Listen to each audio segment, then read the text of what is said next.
ezkerraldeatik aldarrikatzen dut kasu honetan Euskal Errepublikaren beharra, Euskal Herriko ertz edo periferia geografikoan, baina baita ekonomikoan ere kokatua dagoen langileon eskualdea da ezkerraldea, eta uste dut prozesu eratzailearen bitartez, Euskal Errepublikaren prozesu konstituyente, demokratiko, parte hartzaile eta popularraren bitartez posiblea dela herri sektoreen eta gure eskualdeko langile klasearen mesedetara dagoen estatu bat sortzea, ez? Horretarako beharrezkoa ikusten dut herri boterean oinarritzen den estatu bat sortzea eta beraz Euskal Errepublika betik eta ezkerretik eraikitzea, ez? Eta baita ere aldarrikatu beharra daukagu, aldarrikatu beharra dut biharko Euskal Errepublika hori izan behar dela sozialista eta feminista, ez?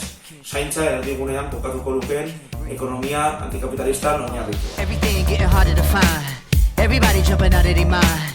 Everybody going out of their skin. See, we get to the end, but that's where we begin. You feel it? Mannequins and we breaking the mold. Breaking out and we breaking the codes.